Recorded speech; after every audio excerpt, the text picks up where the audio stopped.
Hello, Shane. Hello. Thanks for Yeah, having me. no, you're more than welcome. I really like your paintings. Thank And you. now that I see behind you, they're not that small either. They're how many? 50 centimeters by 50? I don't know inches. I'm European. Yeah, I guess a meter. What's a meter? Is that a number 100, centimeters? centimeters. Because Yeah, centimeters, like it rest of makes the way more sense. rest of the world except US and UK use centimeters, meters, grams, and kilograms, and it's always 100, like 100 centimeters, It makes 1,000 way cent. more sense Yeah, that way. I don't know why I we do it this way. They're like, yeah, 2 or 3 feet, which is like a meter or less, I guess. But I'll do smaller ones too. I'll do small studies mm, to work out a composition. It yeah, starts out small and then it scales up from there. I'm very confused by America, by the way, or Me United too. States. United States. Maybe you can help me with some of the questions that I Yeah. ask myself. And America is a continent, right? And if somebody from Mexico would say, I'm an American, he or she wouldn't lie. I've heard it more from people outside the US. Like I always refer to it as the US or the United States, but I would say that I'm American, Yeah. but I don't really call the country I live in America. I call it the United States, or I try to, just because of what exactly what you're saying. There's North America and South America. Somebody from Peru or Bolivia or Uruguay or Cuba or Puerto Rico, they're also part of America. It just the United States itself is so it's large compared to Europe. French or Irish or Italian, those are all different things. And I feel like if you're from Oklahoma or Montana or California or New York or Florida, those are all very different places too. And if people ask me where I'm from, I'll say New Jersey before I say the United States. But I guess it depends on Mm. where I'm at. Yeah. And the second question is American football. Well, it first American football, but confusing thing, it's not a ball and it's not foot Yeah. and it's a shape of an egg. It's funny because I would call that a football shape, even though it's not Really? a, yeah, I'll be teaching like portrait drawing or something. And I'm like, don't make the eyes like football shape. They're not symmetrical, you know? What you call football, we call it soccer. And Because yeah, of I the don't really follow. socks. I know that's because of the socks. Why it's not famous there? Because you don't have every 5 minutes break to have commercials. It's Yeah. 45 minutes of game and then 15 minutes of break and then 45 minutes more. Like if someone sits down to watch football, they're watching a lot of commercials mostly. So do, I don't really participate in any of that. But my Me brother played neither. rugby, and I Yeah. think rugby is really cool. I wish that there was more of that here. I think it's getting more popular in the United States. And then when we were younger, we'd go visit Ireland occasionally, and all of our relatives over there played Gaelic football. And going to those games, like the whole town comes out and everyone playing. As far as watching football on TV, just kind of puts me to sleep. I don't watch. It would take so much time too. If someone says they're going to go watch a game, that's like half a day, I feel like. I don't have that kind of time. I never watch any sports, to be honest. Yeah. I like winter sports, skiing, and I don't know how you call it when it's flat and you just ski walking. Cross Cause country skiing. yeah, I've never yes. done that. I would love to do that. That seems really cool. In Sweden, there is a tradition because the Swedish king in 1500s, Gustav Vasa, he was fleeing Danish and he took skis with his soldiers and went all around country collecting soldiers and whatnot. And it's tradition now in Sweden to go the same path, and it's called Vasaloppet. That's cool. Yeah, that king was a, you know, MF, really bad MF. History Yeah. is just like when listening to your podcast, when you talk about things, I love how the stories are so vivid. It makes me want to read more. Uh, I had a friend from California here in Sweden when I used to live in one small city of Örebro. And he told me when he came to Sweden and we start talking, and I told him about European history. I don't know how we get into these themes. I don't know. We just have a dialogue. And that's why I call this a dialogue. We just start talking, and I mentioned something. Oh, but in America, in United States of America, this and that happened. And he was like, really? And I showed him on the Wikipedia, and I showed him, it's a thinking that it's a common knowledge. And then he told me that in United States of America, they only learned a little bit about revolution when America became United States of America, these 13 colonies, and then about Second World War a little bit, and that's it. History, no mention of anything else. So I was Yeah. really surprised by that. It just comes down to like the school you went to and who your teacher was. I feel like I got lucky with history teachers at my high school happened to be really good. I feel like for all of us, the more we learn how much we're ignorant of too. Like we don't know what we don't know. Ancient Greek philosopher Socrates told that story almost 2,500 years ago. I know that I don't know. My question was more, don't you have like program for the old schools? For example, if I go to, let's say in Gothenburg in high school and learn about history, it's the same as in Stockholm or in Malmo or in some little village. It doesn't matter if you have a good teacher or not. They will go to the same book, to the same Hmm. curriculum, Hmm. topics, ideas. But it's not in America like that. Every state is for itself, right? From what I hear and read about on the news, I think other states might do it differently as far as what they want to teach and why. Is it that why that America has a lot of conspiracy theories and everything that comes from mostly American YouTubers is like, oh, look at this. They discovered this ancient tomb in Egypt and has nothing to do with either Egypt or tombs, but it's very funny to watch these. People watch it in their millions. And I was like, oh Yeah. my God, I have to start real art history because I was really annoyed of these discoveries, quotation mark, discoveries around the world that has nothing to do with history. What you're doing is so cool. I mean, when I got into listening to it, it was through the podcast with John Brosio, but then I listened to the a couple more and I'm realizing how much of a blind spot it is for me with just even at the core of drawing and painting, which is what I do. Was there a specific thing that got you pushed in that direction with researching what you put out Well, now? I went to the art school, not regular high school. It's very unique school in the world, I think. So instead of mathematics, I had geometry. Instead of biology, we had anatomy and how to draw anatomy, like bones Yeah, and muscles. And we read a lot. First year was ancient Mesopotamia, Egypt, Greeks. The second year was medieval times, Renaissance, and then beginning of maybe Baroque.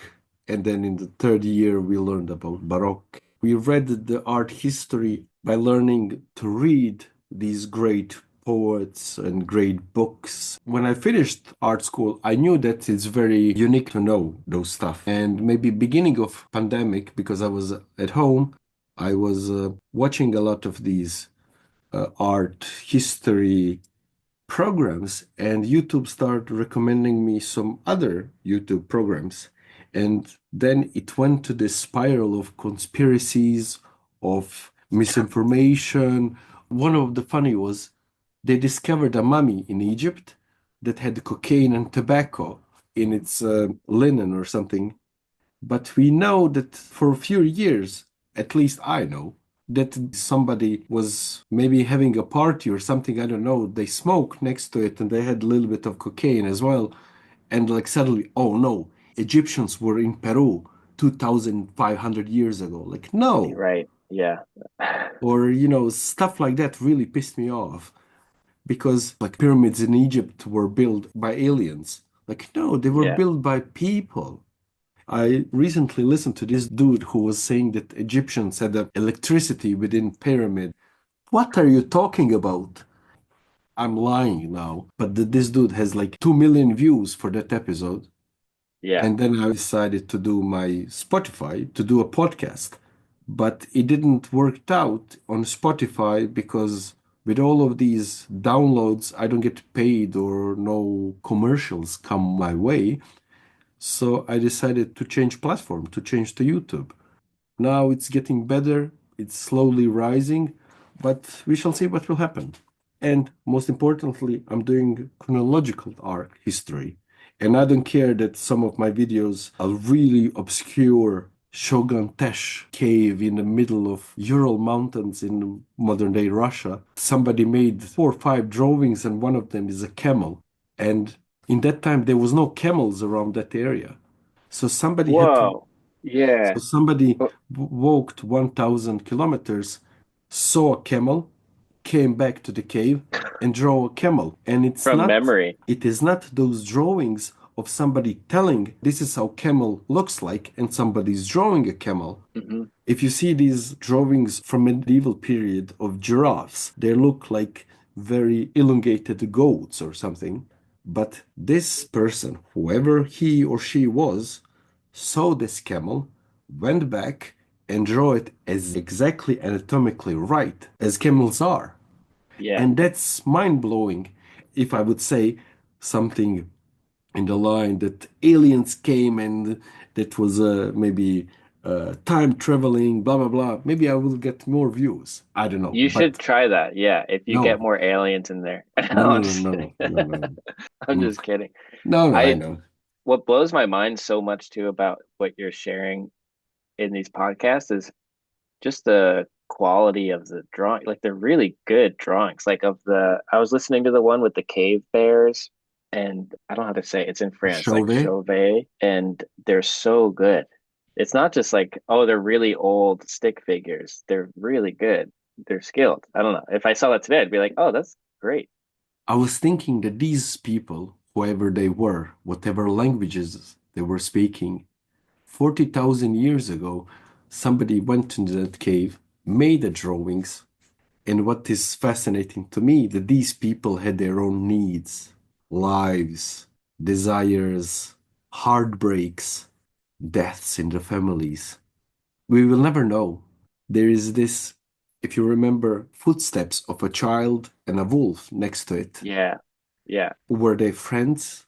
Was that wolf trying to eat the child? So that means that they were walking together. But were they actually walking together, or between them there's 1,000 years? Yeah. We don't know that. We can never know that. I was listening to that part of your podcast of that, and I was painting and I stopped painting. So I was like, this is great. I gotta like I'm just gonna stand here and listen to this. I had to stop what I was doing because that specific story was so Yeah. like I was saying before, it's like so vivid and feels so real to me. And especially now with like little kids and like thinking of like not just ancient humans, but like being like a little kid, how like 30,000 years ago, Yeah. why was he by himself in a Maybe, cave yeah, with a wolf? exactly. Let's say it's a boy. Maybe you have a kid, I have a kid, and all the parents who have a kid knows that. If you say to a kid, don't go there, oh, the kid will go there. Yeah, yeah, So when you see the steps, you don't see that somebody was creeping in, being careful, and then they stop. Just like that. We don't know the rest of the story. What happened to that child or that the crooked finger guy? yeah. That too got me. It was all one person is like a signature, and one person creating all of that. That was really special with the Yeah. crooked finger. I always wonder, like, is this a lot of people over a long period of time? I guess I always assume that, and then hearing with the guy with the crooked finger, I was just like, oh, that's one dude or a woman. Yeah. Maybe it's a woman. I don't know. Yeah. I could just picture someone just like getting obsessed, just like we do, standing in front of an easel trying to get something right and just doing it over and over. The latest episode that I did, Cave, that was made millions of years ago by nature. And then humans came in and they did the drawings, a lot of drawings. And in 60s, some idiots took water to clean it and removed all of the drawings. So that's a luck as well. Who knows that painting behind you, maybe that says free with a skull. Yeah. Imagine in 500 years, it's the only painting of you. There's no signature. They don't use Latin Hmm. text, so they have to do a research to find what is sound for f sound, for e sound. Oh, it's free. It means to be free. But why skull? And they're trying to make idea of why did you make this skull with the sign free? And maybe you did it as a joke. I don't know. You maybe know. So who are we to say what those picture represents? What emotions or thoughts drive you to pick up the brush? I mean, it could be different every day, but I honestly at the core of it is what you said a minute ago of like if the if there's only if this is all rubble and they're unearthed it, that someone happens to find these paintings, if the aliens land, they're trying to figure out what it means to be a human alive at this time. I think that's my job as a, or not my job, my responsibility to try and contain all of that. Being a painter is just, or being any kind of an artist is, it's just letting those things come through. Yeah, I think different paintings do different things. The skull I mentioned was, because we were talking about Montana earlier. My brother found this horse skeleton like up on a mountain, and we were camping together. And it's at the end of this long road trip we took during COVID because we're all working remote, so we were just camping up near Yellowstone. And I'm jealous, by the way. you would love it there. You're gonna get there, and you're gonna love it. But it was funny. It's like at the end of the road trip, we're just like dirty camping in the car for weeks or whatever. And my brother's like, "Oh, I have this horse skull for you. I couldn't take the whole skeleton, but please take this and paint it." And it's like all covered in mud and stuff. And I told my wife Alex, like, "Okay, can you put this under your feet for the rest of the drive?" Like, this giant horse skull. But I think what he was saying was because it was so high up on the mountain where he found it, the horse may have broken its leg or something because there's this big hole between the sockets.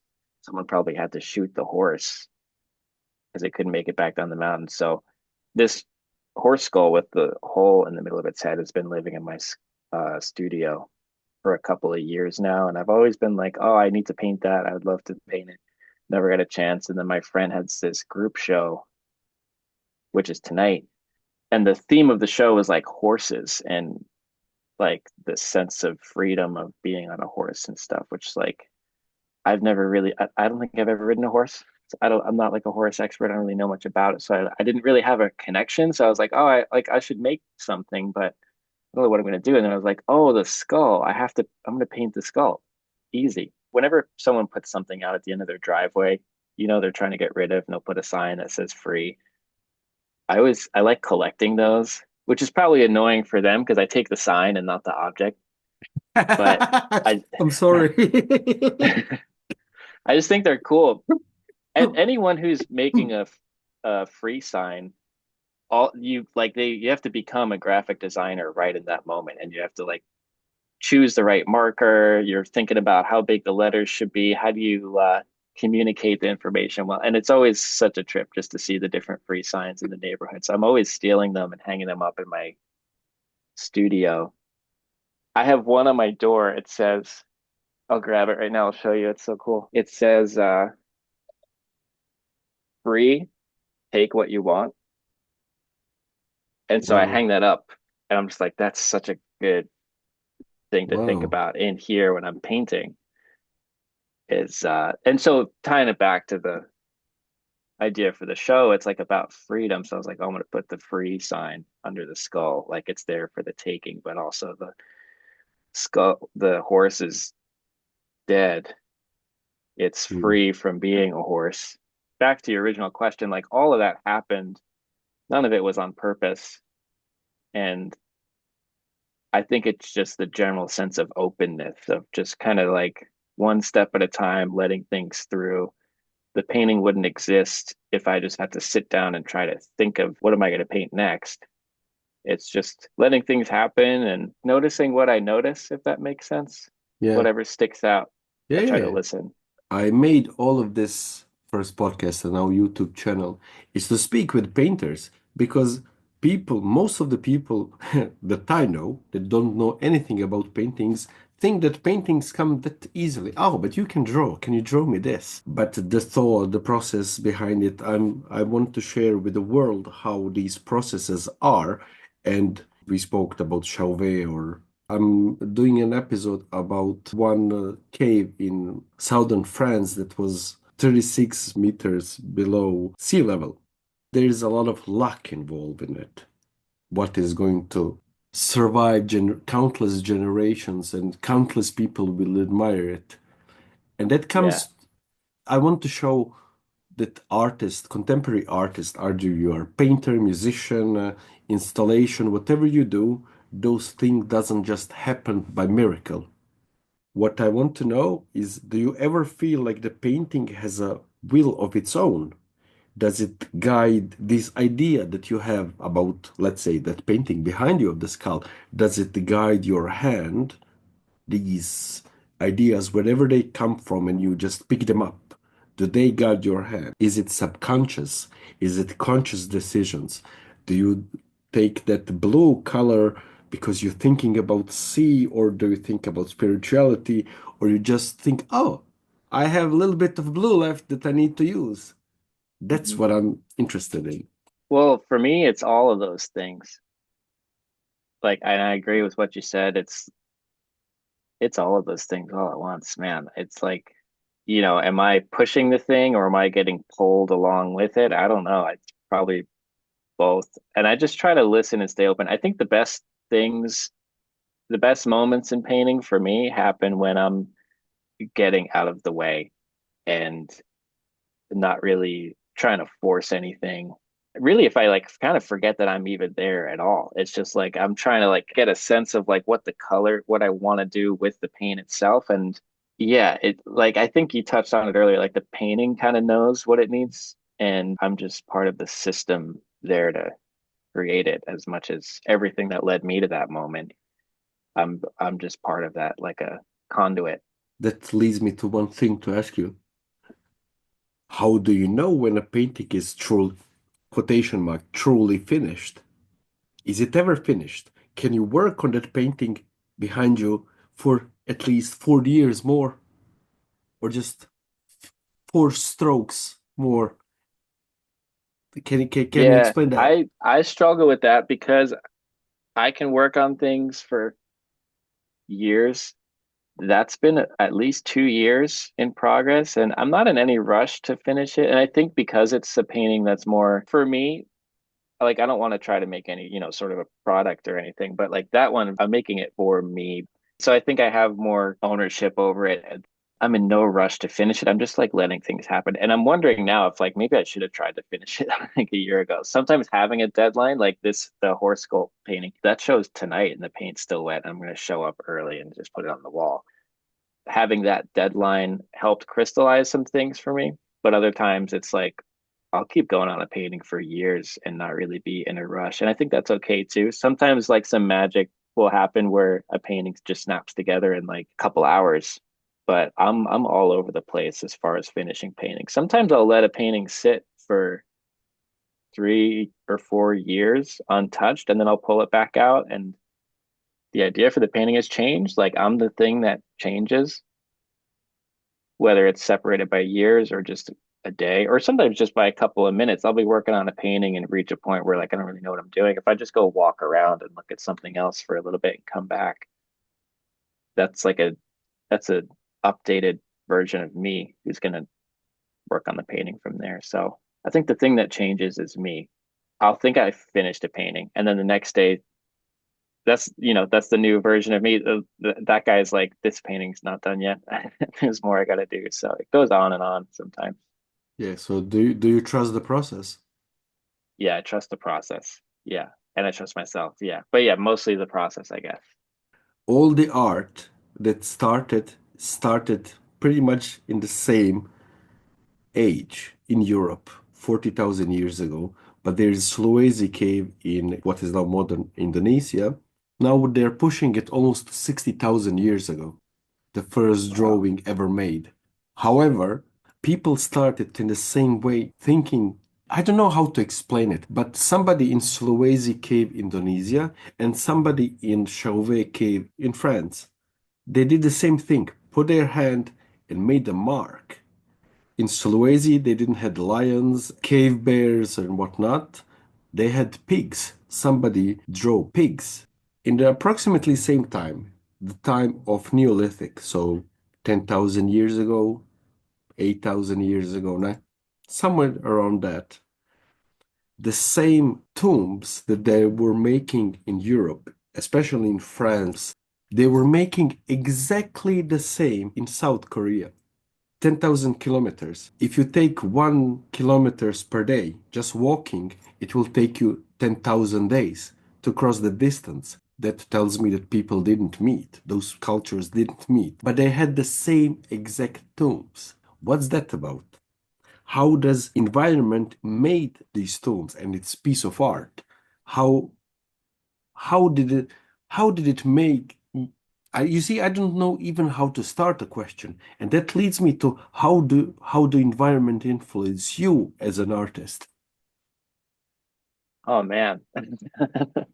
You understand my Well, question? yeah, yeah, and I'm still stuck on what like you said you don't even know how to start to ask the question, and that's such a great way of thinking. I got stuck on that.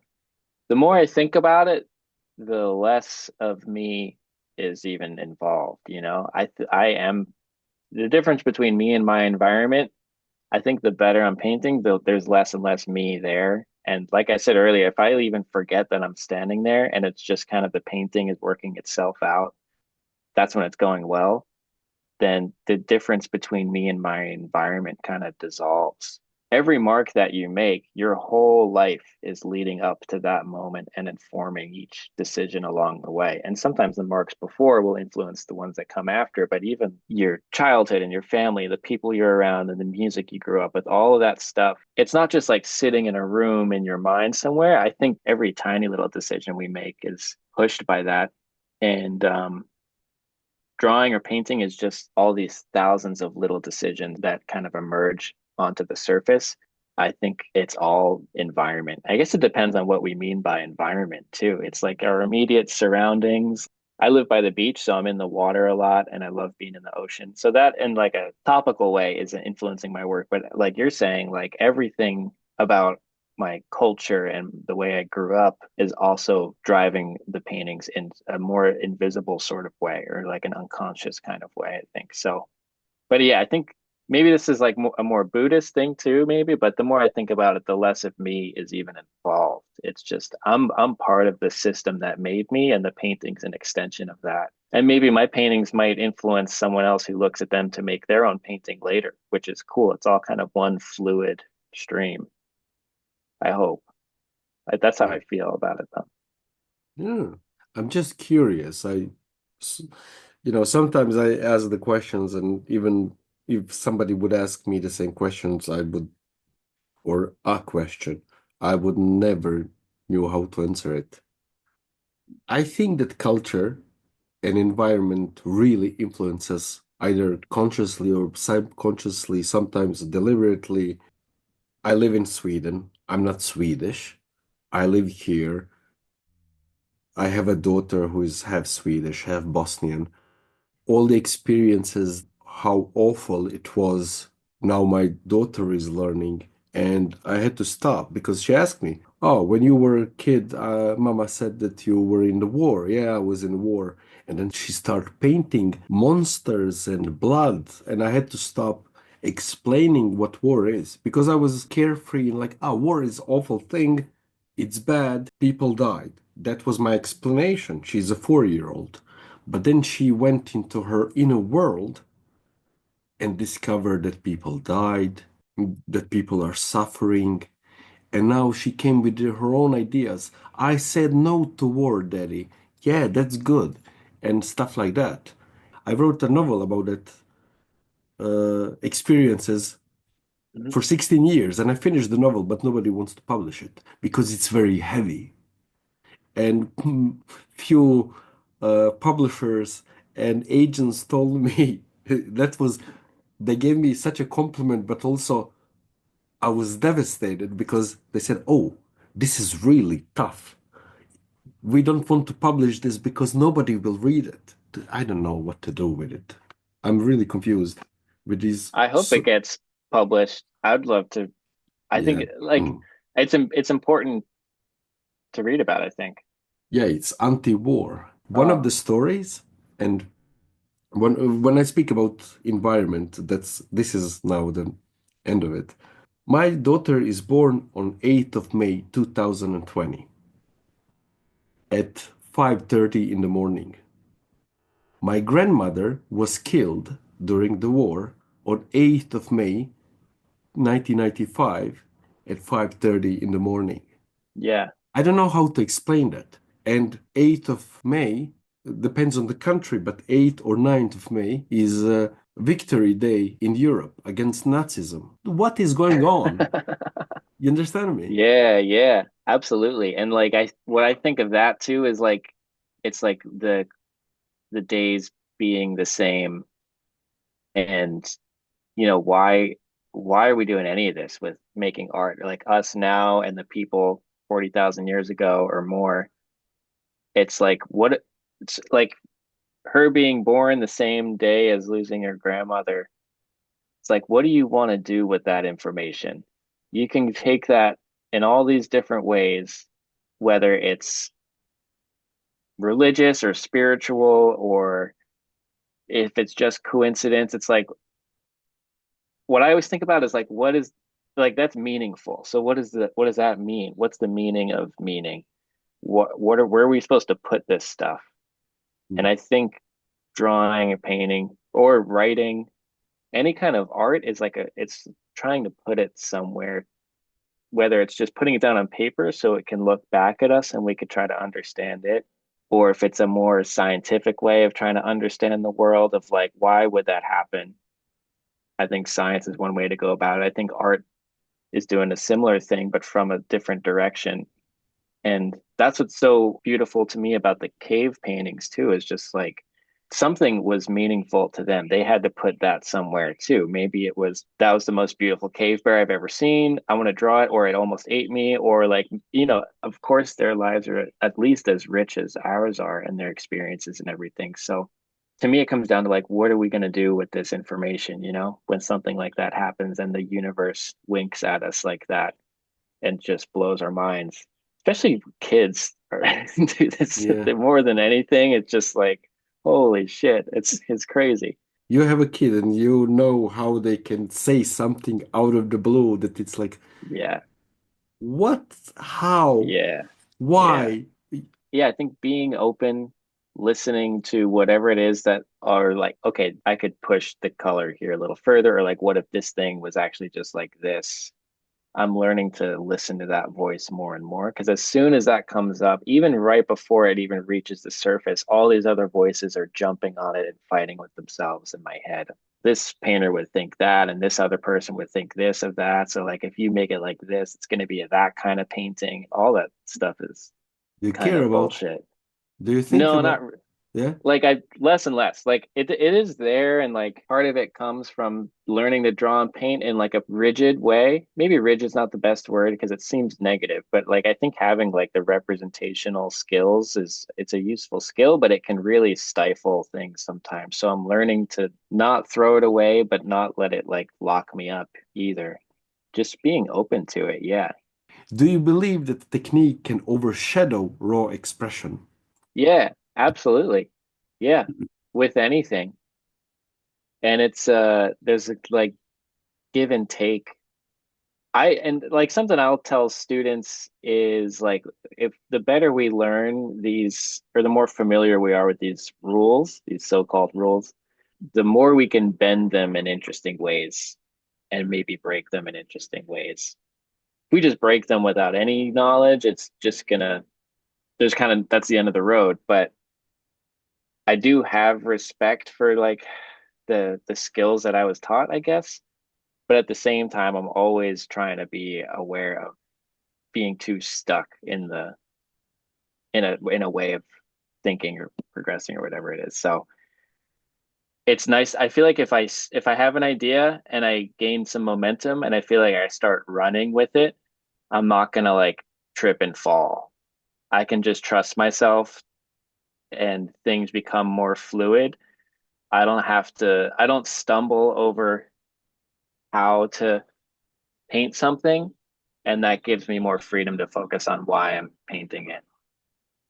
So I do think that I take that for granted a lot. And now that the more I teach, the more I realize how lucky I am to have gotten like an education and that kind of thing. But it's still also lucky to have been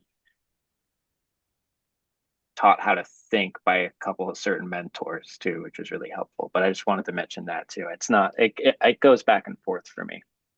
Do you ever see your work and thinking about that painting that you painting or that drawing you're drawing is your final end piece that culminated all of your life and experience to that moment to making that piece of art, whatever it is. It's a flower or it's a biblical scene, whatever it is. You talked to John Brosio, and he's a mentor of mine, and he would tell us if you can contain the whole universe into a single painting, that's kind of the goal. For me now, that is still the goal.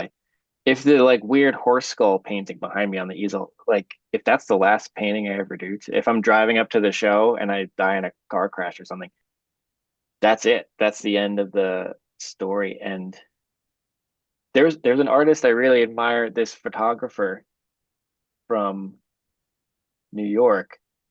I was at this event last summer and he was there and I was like, oh, I should go talk to him. And then I was like, no, I won't go talk to him. But then because I was like, who cares? You know, like I like his work. I don't have to meet the person, but I do think it's important to like go say hi now, especially. But I went and talked to him just really briefly, had a cool conversation. A week later, he passed away. He was pretty young too. He's like our age, I guess, maybe a little older. And like it was so striking. Like one of my first thoughts was just like, that's the end of the story. Like he may have made more photos, but now that's it. Everything he made up to this point, that's the end of the story. And I think about that when I'm working. Like I do feel like my whole life is leading to every brushstroke on the canvas. And I think Mm. that's good. I don't even know what the alternative would be, but so in one way, the stakes are really high if I'm making something because like this is it. All of this is temporary, but like especially me, like time's a limited resource. I'm not going to be here one day. The paintings maybe the same, but they'll be here longer at least. And not that like painting has to be a way to live forever, but what am I trying to say? I try to put my whole self into each thing that I'm doing. It might be a painting that I think is going to be really good, or it might be just like a random meaningless sketch, or like a demonstration for students. Or if I'm just drawing with my kid, I want to be totally there too. Do you or should any artist create for the audience or for themselves? What comes first? Definitely for themselves, I think. It's really selfish, but I do this totally just based on like that's what the goes back to the free sign is like it takes so thinking of all of our ancestors before this, everything that every person before me went through, I get to stand here and push pain around. I don't take it lightly, so I want to be really responsible. I want to use that. I want to make the best painting I possibly can. So but that was a whole nother tangent that I went off on. Sorry. No, I it's don't take it fine. lightly though. I want to no, I got lost. What was the question? Oh, I don't remember. I never wrote questions down. Like, Something about creating for yourselves or oh for yeah, for the yourself or audience. yeah, Yeah. yeah. I don't yeah. So I don't take it lightly that I get to do this, aside from being grateful that I get to do it. I'm gonna use that and I'm all in. It's totally for me. I think if you start thinking about the audience, like you owe it to the audience to not think about them at all. You're gonna make the best piece of artwork if it's only you for you, I think, and just being as honest as you possibly can. There's a quote, it might be John Adams or someone, maybe, and he says he studies war so his children can study science, so their children can study art and philosophy. And I feel that when I get to paint, I feel like the ghosts of the people who came before me are behind me. You get to paint. Don't fuck this up. Is art a form of truth or is a beautiful lie? That's what I wanted to ask you. Oh man. I don't know. I know, I Um, don't know either. That's why I'm asking you. I think it depends. I don't know. I was talking to, this is like kind of an answer, but kind of a dodge. I told my students the other day, we were talking about gesture drawing, figurative. It was like a life drawing class. And with gesture drawing, I tell them it's more like storytelling. And, don't get caught up with just proportions and the structure and the details as much when you're doing a gesture drawing. I tell them, don't let the truth get in the way of a good story. But at the same time, I think making art is about being really honest with yourself, about yourself and your experiences. There's another quote I like from a painter. It said, art isn't a uniqueness contest or like a cleverness contest, it's an honesty contest.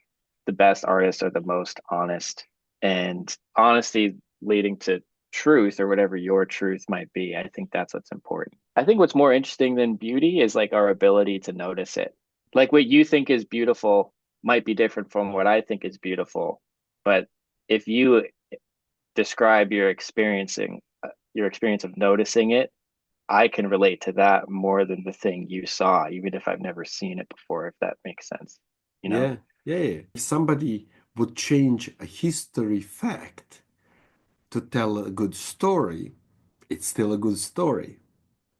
Let's say, for example, Braveheart. Have you seen that film? I If grew you up with that movie. if you would put it in Narnia, it would work. But if you would go back in time and see what happened, almost none of it makes sense. There's characters like William Wallace and I Edward. remember the king. Yeah. Edward Bruce, the Scottish king. I don't remember his name right now. In the film, there is a battle called Battle at the Stamford Bridge. And in the whole scene, there is not a bridge or river, nothing.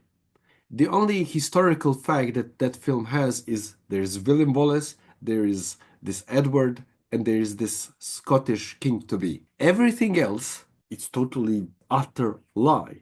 As a film, as a art, as a cinema, I think personally it has such a strong impact on me to this day.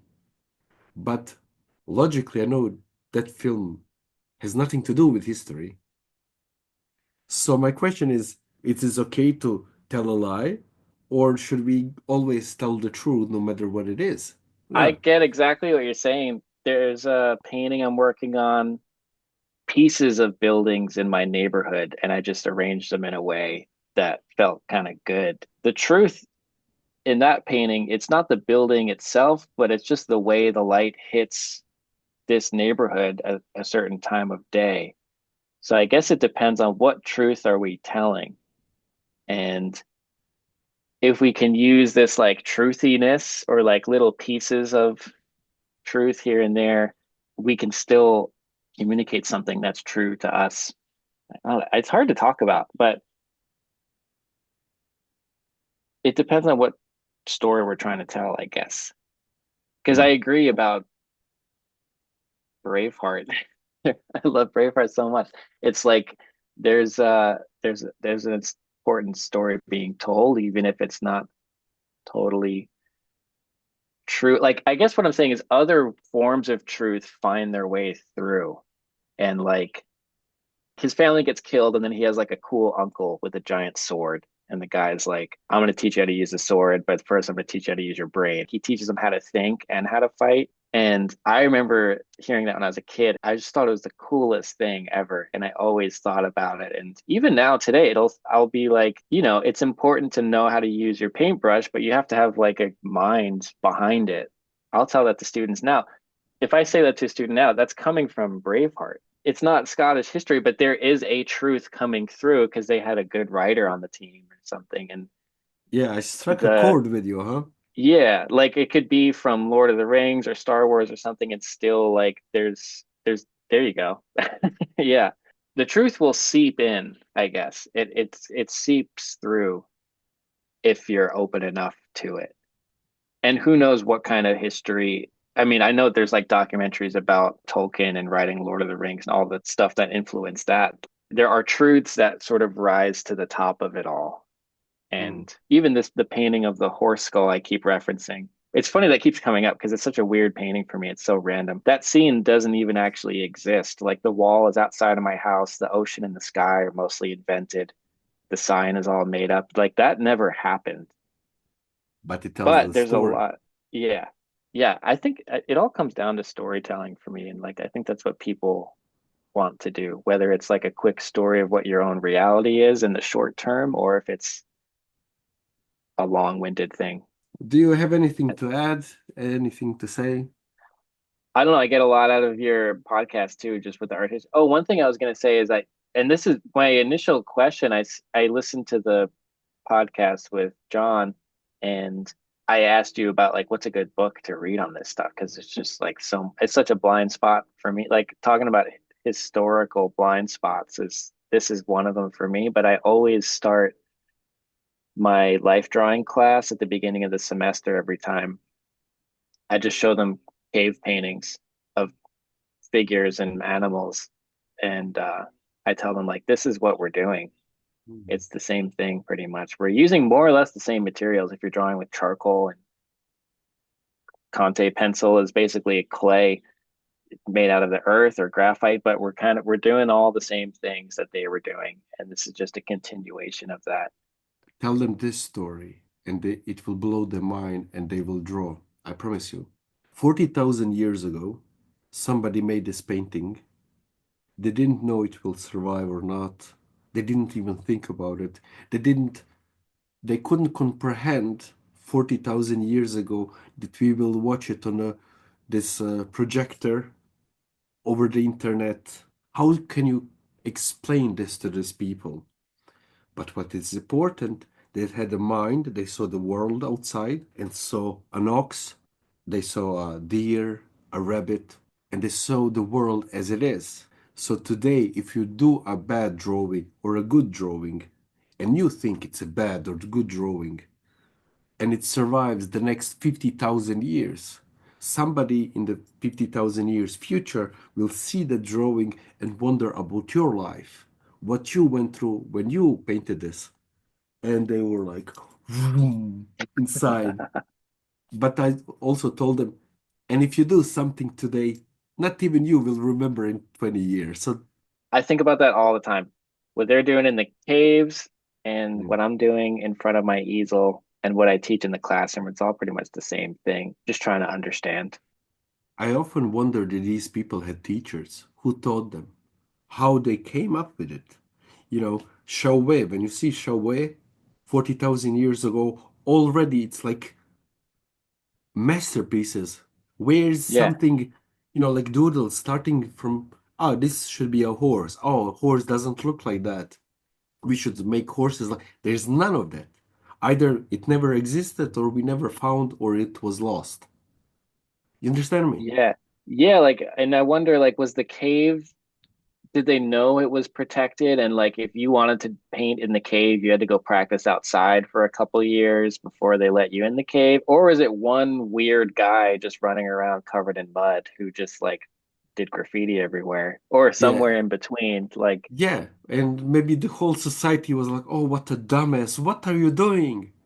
Go and hunt yeah that big deer. yeah Don't draw the deer. yeah your family's starving stop Yeah. painting.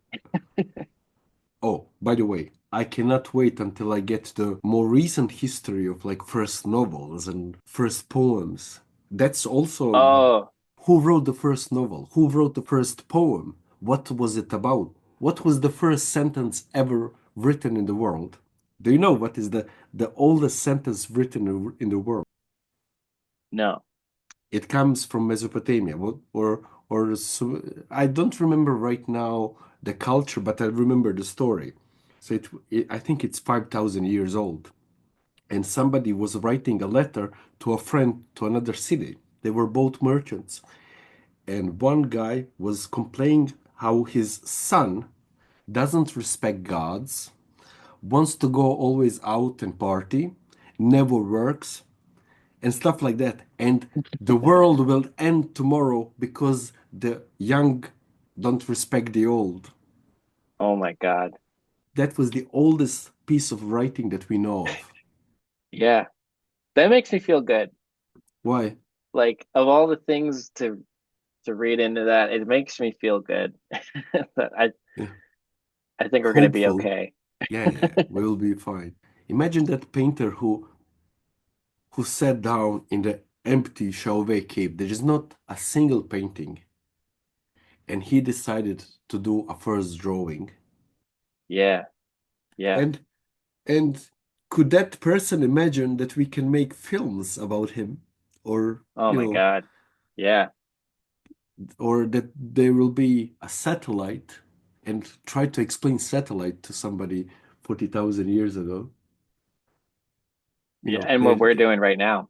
exactly. Imagine 40,000 years in the future, what type of art they will discover, what type of expressions they will do. Part of it too is like what we're doing now is so unexplainable to them. And at the same time, what we're doing now is the original thing that people do is just telling each other stories, True. talking, trying to just having a dialogue, a conversation. So Yeah. the mediums change, but we're all just trying to understand each other and ourselves. I think Well, we'd probably both have a lot in common with the person painting the bear in the cave too, you know? I don't know. I had a lot of these philosophical thoughts that I don't have an answer to it, and sometimes it keeps me at night for no reason. How would you like to be remembered? I don't think I have to be. Just no, I don't. That's not. It's not something I think about, I guess. I don't have to be remembered, like outright, but I want to take care of my kids. Going back to the idea of like ancestors and stuff too, like not just with like grandparents, great grandparents, but like way way back at like the roots of our DNA. I feel like our genes are a way of remembering. Like if you like how people like if you see a snake on the ground, you like jump. I think instincts like that are a way of remembering. So I think that's cool. But me myself, I'm not too worried about it. I think of myself like a sandcastle, It's just it'll be gone one day. If you could have opportunity to have a dinner or a coffee break or grab a beer with somebody, anybody in the world, from history, from the future, whoever you pick, from a book, a character from a book, whatever, who would it be and why? I like John Steinbeck. He seems fun. Like there are like I think to hang out with Van Gogh would be like not a good time. But like John Steinbeck seems fun or and like Carl Sagan, but it'd be cool to so like there's famous people like that. But I'm a big fan of Wayne Thiebaud. I like listening to like interviews of him talk about art. He seems like a great person to talk to. But it would also be cool to have a conversation with like my kids when they're really old, if I could time travel, or talk to my mom or dad when they were my age without them knowing exactly who I am, I'd love to like just see into their mind and like what they were like or what my kids will be like. That'd be an interesting conversation too, I think. It's weird, man, how life just goes away. How slips when you have a kid, you see like, oh my God, they're here to replace us. Yeah, yeah. Having kids around, my sense of time is just so blown apart, just blown to pieces with who I think I am, who my idea of who my parents are and who they were.